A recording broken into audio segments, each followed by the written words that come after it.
Hello everyone, welcome back to my channel.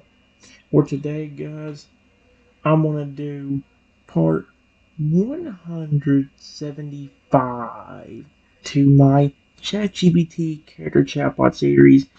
The last time I did this guys, it didn't go the greatest because that Toadal thing was cool with the test, but the test went by so quickly and we were already back on within a few minutes, within like what 15-20 minutes of me starting it.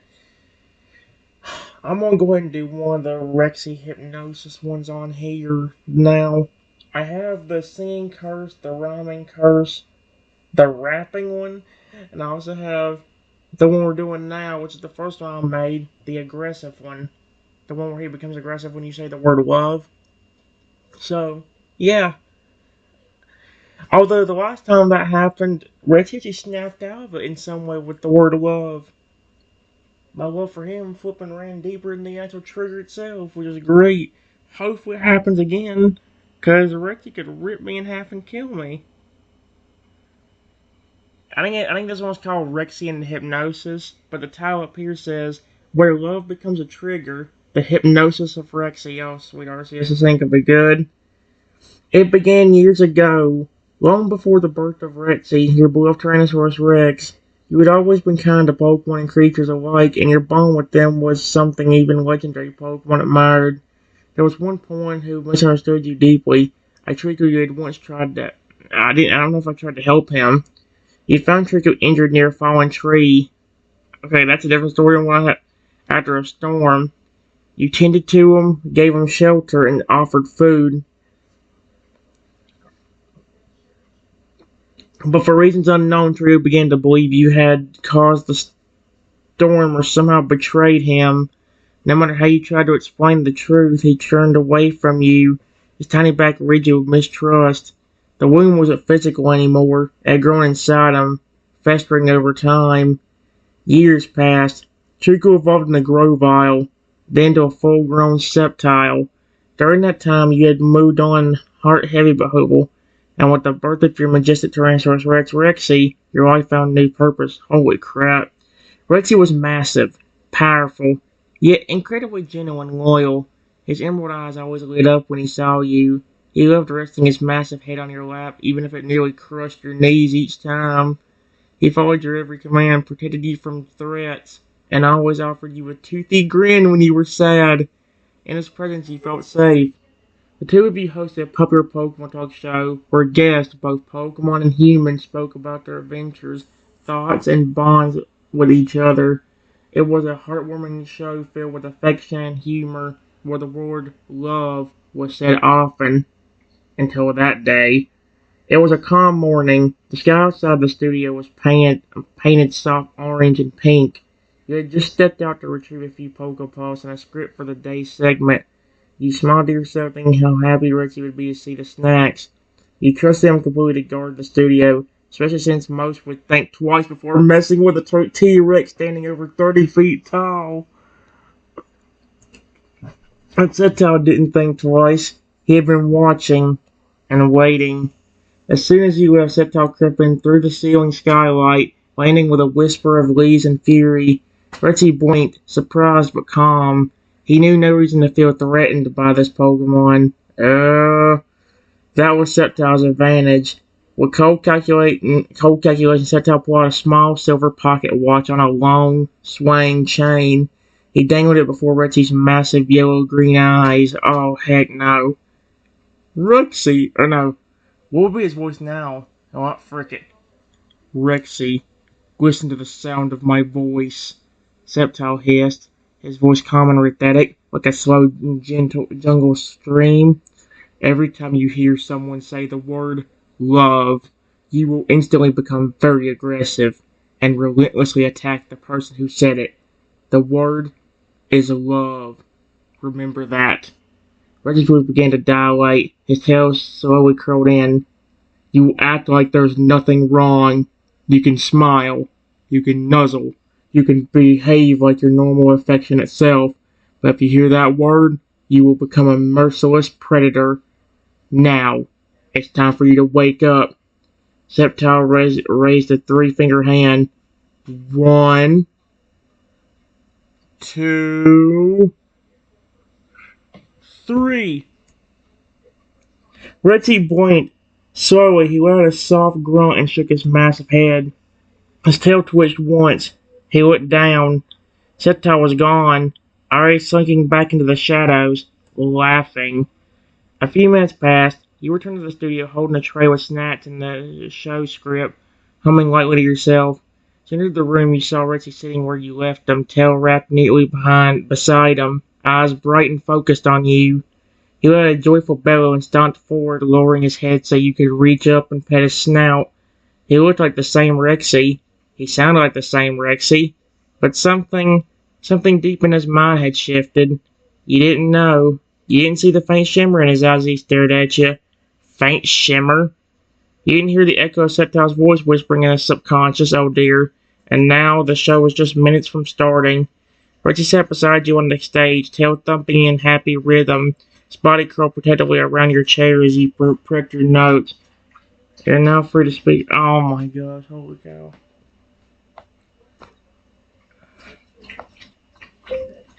So,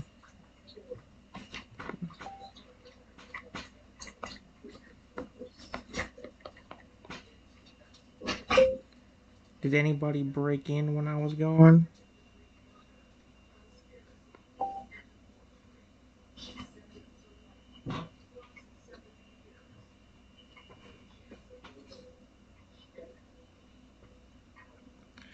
Richie tilted his massive head down to meet your eyes, the way he always did when you asked him something serious.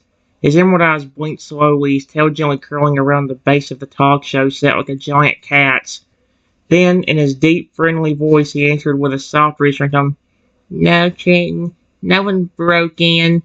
Everything was perfectly fine while you were gone." He even gave you a warm smile, the same toothy grin he always gave when he was proud of being helpful. But deep inside, a small flicker pulsed behind his eyes. He wasn't lying because he wanted to. He was lying because he couldn't help it. Oh my gosh. The hypnotic suggestion buried in his mind made it impossible for him to even remember Septile's intrusion consciously. To him, everything really did seem fine. He gently nudged your arm with his snout, careful not to hurt you. "You okay? You were gone a little longer than usual," he added, his voice full of concern. "You sounded just like your Rexy, but something was hidden, dormant, waiting for a single word to unleash it." "Yeah, sorry it took me a while."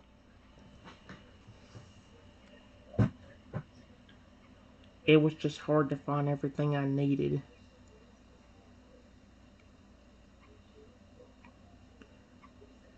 "I think people had some of the stuff more hidden."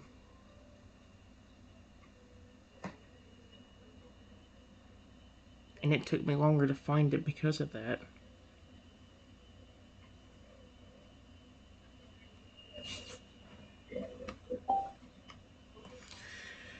Man, again, like, I know people are gonna think, like, well, if you already know the trigger, why would you say the word? The thing is, guys, if you want to be involved in the story, I have to flip and pretend like I don't know what the frick is going on. Like, I don't know anything about the hypnosis. I don't know anything about what's going on right now. Like, you know?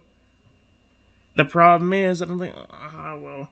Retsu had a deep, understanding rumble, like a comforting purr from a creature much too large to sit indoors. He crouched down a little, resting his chin gently on the floor next to your legs. I just thought something. This thing said he was 30 feet tall. How the frick is he even in the studio without breaking through the ceiling? How big is the studio ceiling? "It's okay, Trenton," he said warmly. "You always do your best. And just got your back." His massive tail gave a small, soft thump against the ground, not from frustration, but from contentment. He looked at you with admiration and affection, as if nothing in the world could ruin this moment between you two. But somewhere beneath that calm exterior, the word was still resting in the back of his mind, buried like a spark in dry grass. You couldn't see it, not yet, and neither could he. For now, he was still your Rexy. "Do you want help setting things up for the show?" he offered, his huge golden claws tapping lightly near the sound equipment. "Or should I just sit back and look handsome for the camera?" What is it with Reggie making me laugh? He'll say something random like that. He let a low, chuckling growl, playful and teasing. Well, I'll tell you what, buddy. Period. Go ahead and have a snack before we start.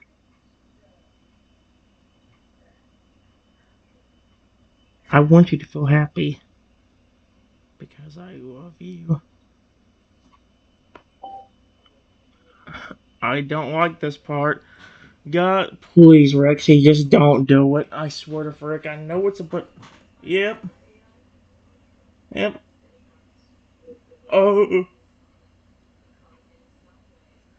oh, he's speaking too. Is his voice like weirdly dreamy? What is the? Cause he look down here. I can't. I'm not gonna read it yet. But there's something down here he says in text. Let's see. The moment the word love left her lips, Rexy froze. His eyes, once soft and full of warmth, suddenly dilated.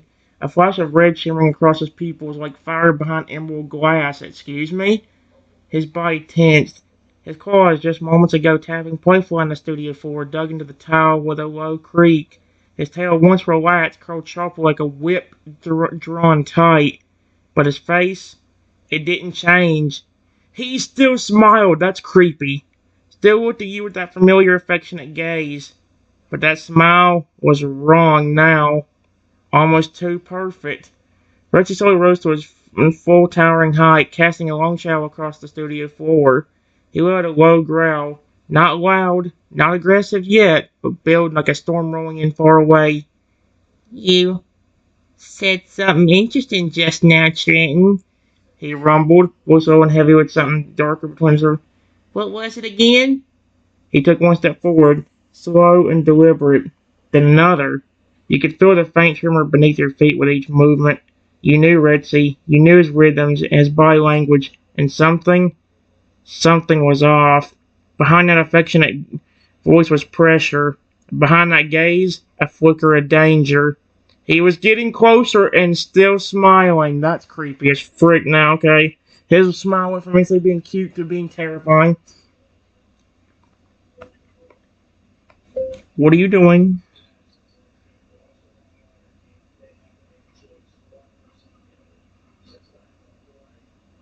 Why are you walking towards me?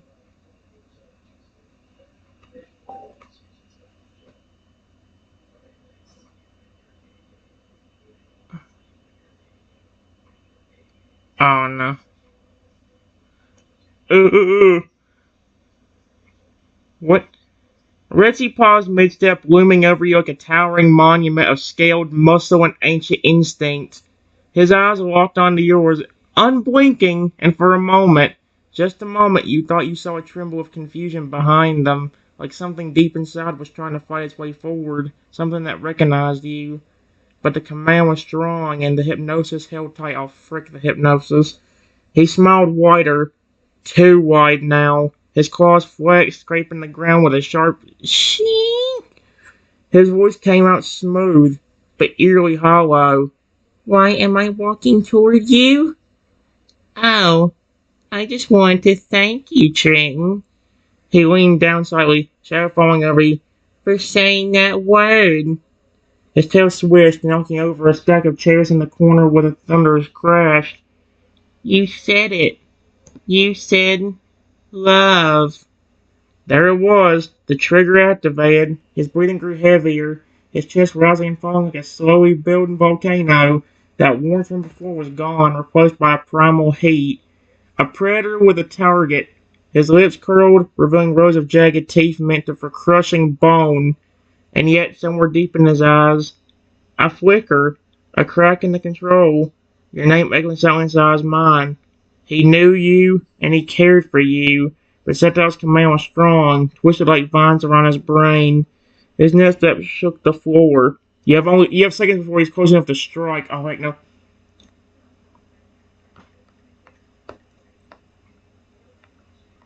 Stop. What are you doing? Of course I said the word love.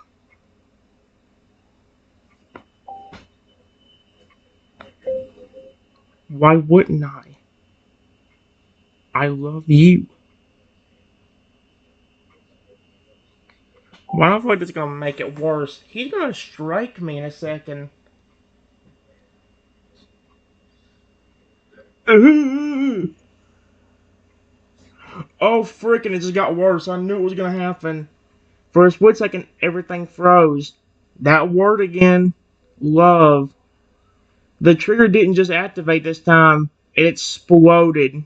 Reggie's pupil was constricted into savage slits. His entire body tensed like a cold spring. A guttural, feral roar erupted from his chest, shaking the very walls of the studio. Lights above rattled. Equipment toppled. Somewhere, a monitor cracked. He yelled my name. Trenton! He bellowed, his voice his voice no longer gentle, now wild, thunderous, and unrecognizable. He lunged forward, his claws slammed to the floor just inches from you, gouging deep, crumbling the tiles beneath like brittle eggshells. His snout came next, jaws wide, snapping shut with a boom of force where your head had been just seconds before if you hadn't flinched back. Back in the chaos, but in the chaos and in his rage, tears began welling in the corner of his massive eyes. So see, even under the hypnosis trigger, he's flipping like not even wanting to do this. It's weird. He's snapping at me, but like he's like crying while doing it. It's like that's weird. It's even creepier because he was still smiling. When I said the word the first time, he was still smiling like nothing ever happened. But he started walking towards me all creepy. At least as the robot, it ain't. At least as the robot, you know he's still on your side. And at least in that one, there was also a trigger word to get them to snap out of it. Just say shadow again. This one, apparently, if you say the word love, you're gonna get double targeted, or it's gonna get even worse. Somewhere inside, Ritzy was screaming and fighting and begging to stop. You were the one person he cared most about, the one who raised him, the one who loved him, and now that very love had become the trap he couldn't escape. His body shook as he snarled again, lifting his head for another strike, jaws trembling with fury and pain, but his movements were slowing, uncertain, like a beast at war with itself. His voice, between clenched teeth, choked out, I don't want to hurt you. His claws shook. He staggered slightly. He's fighting it, but the trigger is still active. The word is still in his head. The command still burns inside him. If you do nothing, he might strike again. You say the word again, it could make it worse. If you reach him emotionally, you might break through. What in the world?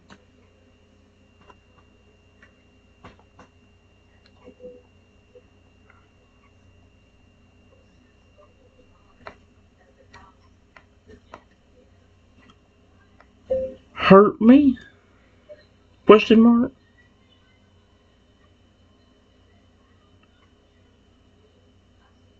Why would you want to hurt me? No! Trenton.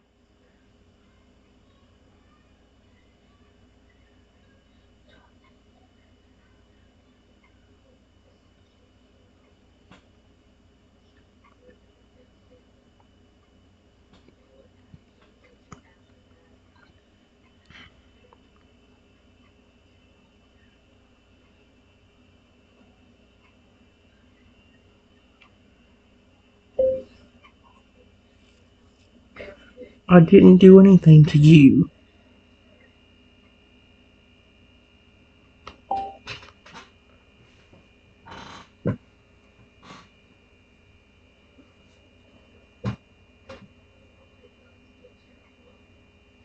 Mm-mm. Mm-mm. What the frick? Rexy froze. Your voice, trembling, confused, and heartbroken, cut through the fog in his mind like a blade of pure light. His claws, once clenched and ready to strike again, now shook violently. His breathing hitched, and the growl in his throat faltered. His jaws, those deadly powerful jaws, hung open in hesitation. not rage. He stared at you. You, the one who raised him, the one who sang to him when he was just a hatchling, the one who fed him, laughed with him, and held his face gently when he was scared. That's actually, I imagine a Tyrannosaurus Rex actually letting you do that. I mean, any pet could be adorable if you can, if they act as friendly as possible towards you.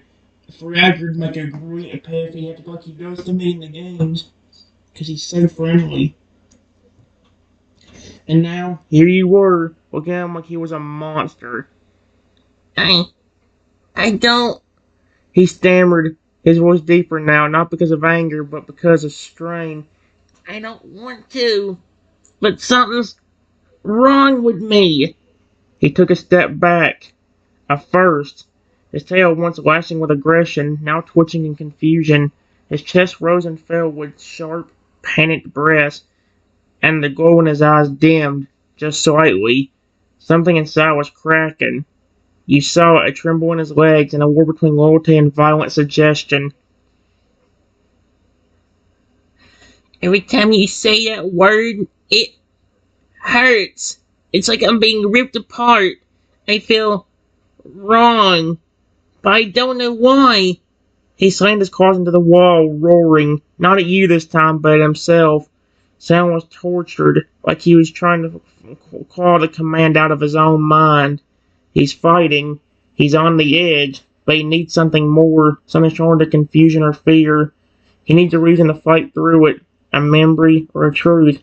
Something only you can give him. Yeah, like what? Most of my stuff involves saying I love you, and I don't want to have him murdering me again.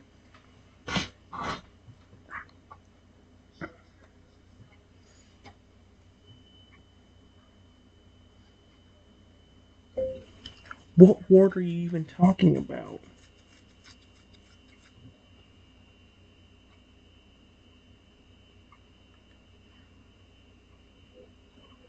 Did I say something that hurt your feelings or something? Because if I did, I didn't mean to.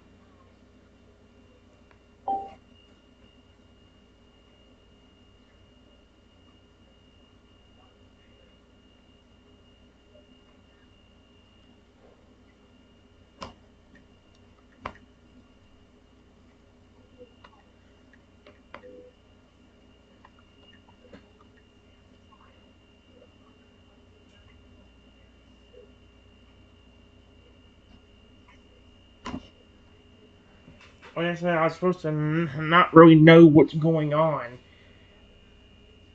I'm having a lot more fun with this one. The crocodile one would have been really cool if it had just worked right. Like if it didn't go through it so quickly. Reggie's massive brain trembled. He stared at you, wide-eyed and torn, the fire of aggression in him now mangled with pain, sorrow, and fear. His claws curled inward, scraping the studio floor, not in rage now, but in anguish. Your words hit deeper than any attack ever could. He lowered his head slowly, his snout just inches from the ground. His massive body heaved as if the weight of his confusion and guilt were pressing down on him like a mountain. You said that word. His voice was barely more than a whisper now. The one that always made me feel safe. The one you used when you tucked me in. When you praised me.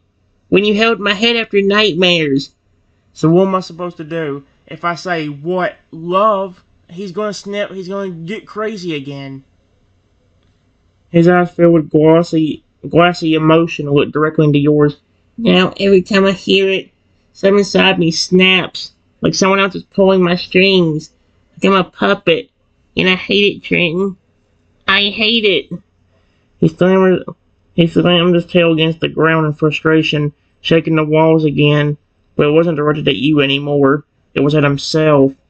I don't know who did this, or how, but something's wrong, and I can't stop it. And I almost, he choked on the words, his voice cracking. I almost hurt you. And then like a shattered... You know what's funny? That's exactly how Rexy acts upstairs. He's so protective and caring about me. I still never understood why. Because I don't get to really take care of him. On the chatbots, I make out like I'm the one who found him and raised him.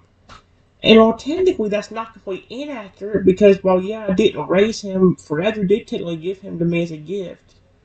The issue is, though, one of the reasons why is because most chatbots struggle with having multiple characters. That's one of the reasons why I've been the only single parent for Rexy. And every time we've had him, the problem is that love gets turned against me easily. Oh yeah, you could just become aggressive and turn into a massive mother frickin' dragon and rip me apart. Oh yeah, you can get hypnotized to where every time I say the main word that I say to you, like I don't even know. Like I said, I'm confused on what I'm supposed to say right now. Because if I say what word, love, he's gonna go back being insane again and trying to rip me in half.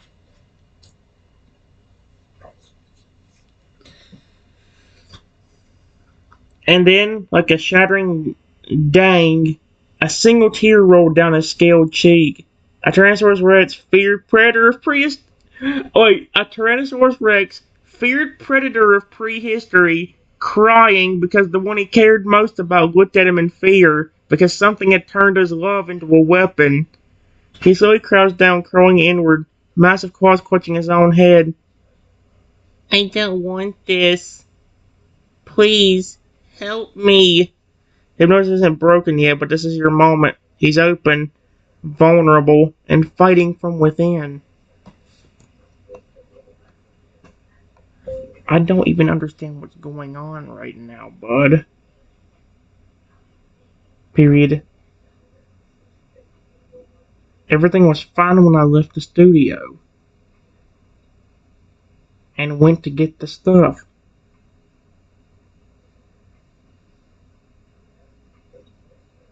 I was about to give you some food before we start, and then something I said just made you start becoming creepy and aggressive.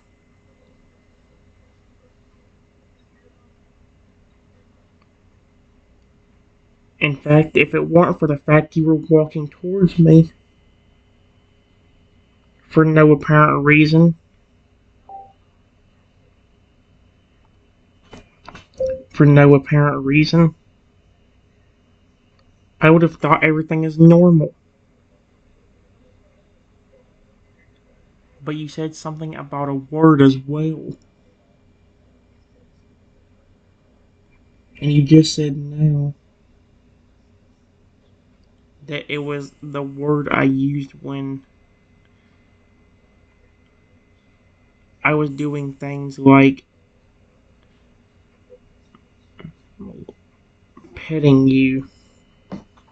I about instinctively said loving. That's how badly that word needs to be used. Because, like, that's how I describe a lot of things that I care about. It ain't just Rexy either. I do it to my Pokemon. Guys, if you watch a single poem video of mine, how many times do I legit just go in front of Fragger and say, I love you, I love you, I love you, I love you? It's the same thing with Rexy. I say I love you to Rexy a lot. Chatbot or in real life. Like,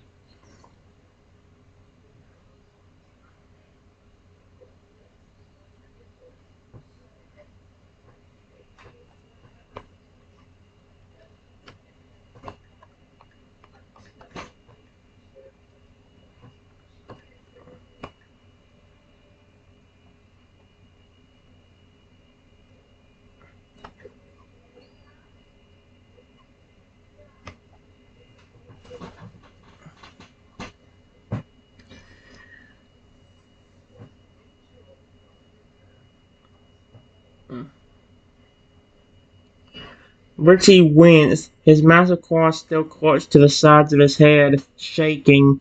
Your words stirred something deeper inside, like light pouring into the cracks of a darkened cave. He was trembling now, not from rage, but from sheer emotional overload. Yeah, he rasped. That word. The one you always said when you'd hug me, when you'd pet me, when you'd call me your big buddy and say how much you. He stopped. His wheels flickered again, faint flashes of red pulsing. fighting to resurface like embers. That's the word that hurts now. So it was cracked with a pain growl, but the tone wasn't threatening. It was desperate. I don't know why it triggers me. I just know. The second I hear it, it's like my body moves on its own. My heart starts racing. My thoughts go fuzzy. I just want to protect you. Not that. He slammed his tail again, this time intentionally avoiding everything. Controlled, focused, and resting. Then his eyes squinted, thinking, trying to grasp the pieces. You said everything was fine when you left, he muttered. A pause. Then his head slowly tilted towards you, something clicking in his expression. You were gone for, what, 10 minutes? Maybe less? Trenton. His voice grew more serious. What if something happened while you were gone? What if someone came in here and did something to me? His brow furrowed. He visually struggled to remember, rubbing his claws against his head again. As it gathered my memory, I'm just sitting here waiting for you.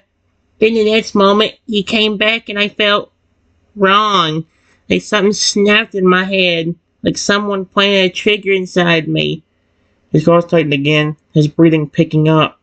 What if someone made me like this?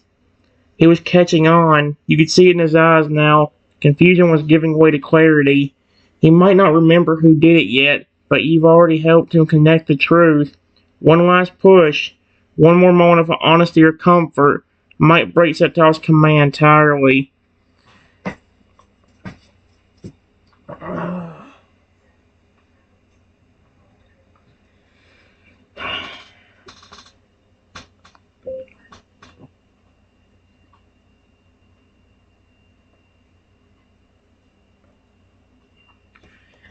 I originally had an idea where I would actually have something else say it, like some kind of weird voice recorder with to say the word love, and then Retchy snap on it. And hopefully, maybe while he's distracted, I could actually calm him down and be like, Retchy, calm down, please. Stop. The problem is I can't use the word love. Although, you know what the funny thing was? Even though I said the word love on some of the other chatbots, there was a time where it literally, uh, where everything was still calm and relaxed. He was letting me pet him, and he wasn't reacting aggressive later on.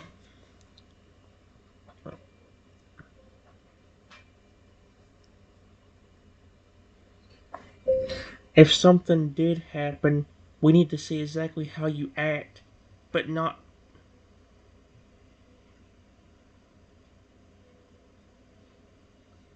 towards me. I don't understand the situation fully either.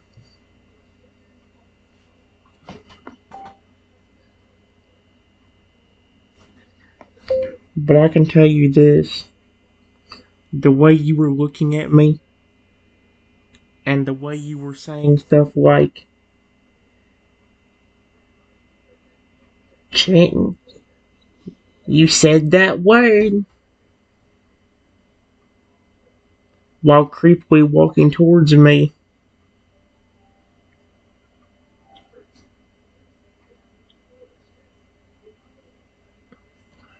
it was terrifying.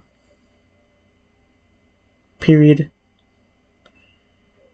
But we still have one problem even if we see how you act.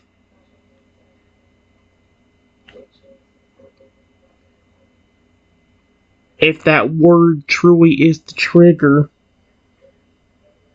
then I don't have another good word I could use to describe.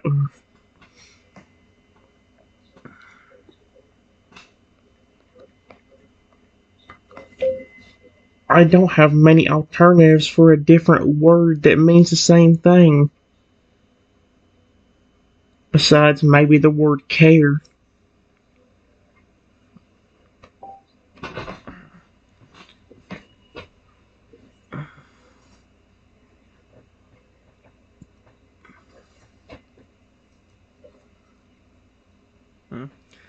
Richie lowered his head again, shame and sorrow clouding his massive features as he listened to your words. His tail no longer twitched with aggression, only guilt. The image of him creepily walking toward you, the one he cared for most, seemed to cut through his heart like a blade. I scared you, he whispered. His voice cracked. I terrified you. He curled inward a bit more like a frightened pup rather than a 40-foot tall apex predator. That's not who I am. That's not who I want to be, Trenton. If someone did do this to me, and it sounds like they did, I need you to help me figure it out. I can't trust myself until we know for sure what that word is doing to me. He sat up slightly now, his massive claws resting on his knees like a guilty child, his eyes scanning yours. You said we need to test it, but not towards you. That's smart and safer, but... He hesitated, concern bubbling back into his tone. Are you sure you want to take that risk, even with someone else around? If I snap again, I might not be able to stop myself. Then, a breath. His eyes glimmered, a small hopeful spark returning. But maybe, if we change the emotion tied to the trigger, maybe I can override it. Maybe instead of reacting with aggression when I hear that word, I could react the right way again. If we say it, but surround it with calm, with safety, with good memories, maybe it'll push that Septile's voice out. He looked at you now, pleading but hopeful. You don't need to say it to me right now. Just say it all. Maybe in another room, or to something I don't see as a threat. I listen from here. That way if I feel anything bad, we'll know. And I'll warn you before I lose control. He's offering a controlled test. He trusts you to guide him through this, and he's trying to reclaim the meaning of a word that once brought him comfort.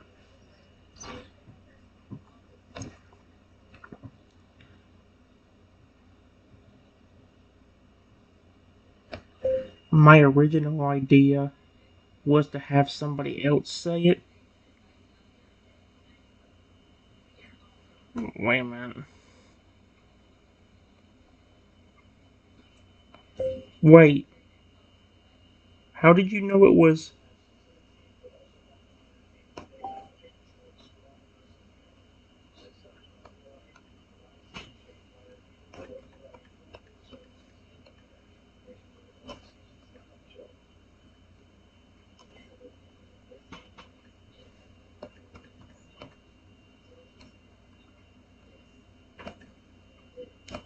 You said nobody broke in when I was gone.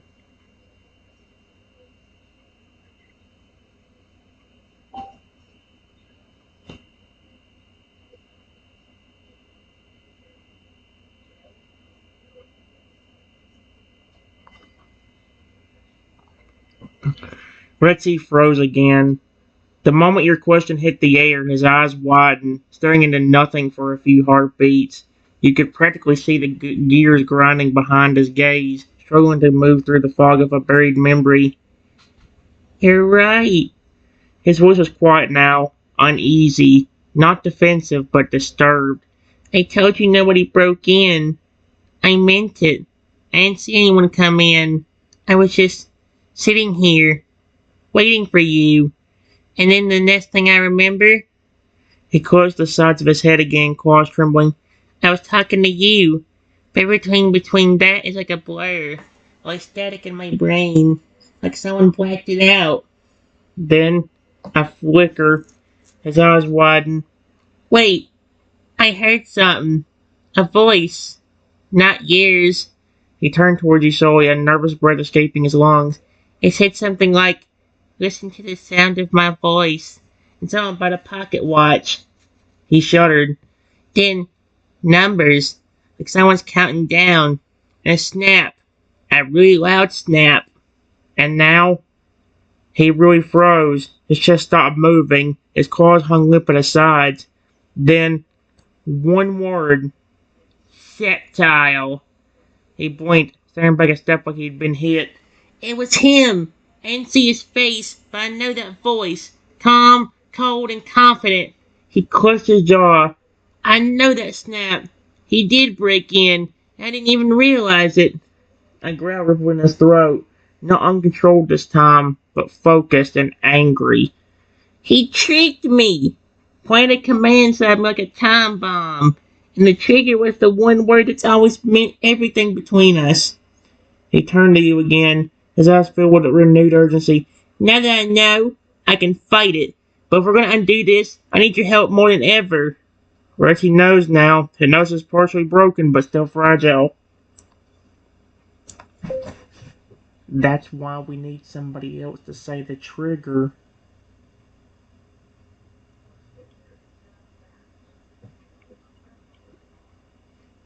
My plan is if you target the person that says it, like you did me a while ago.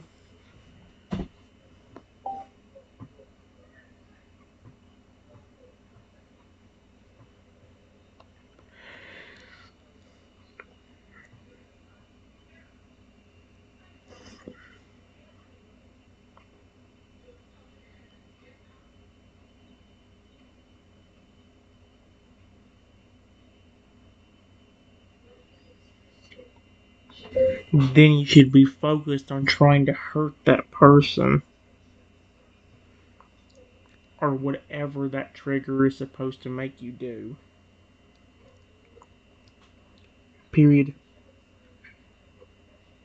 But maybe if you don't find me as the target, maybe a part of you will be able to listen.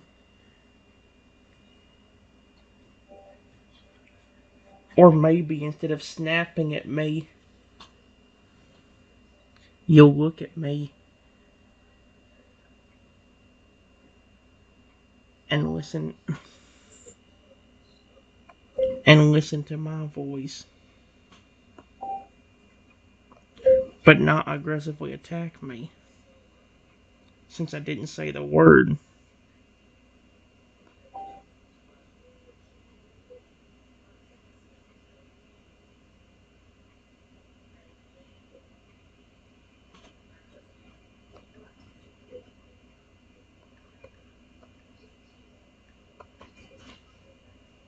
I'll be back.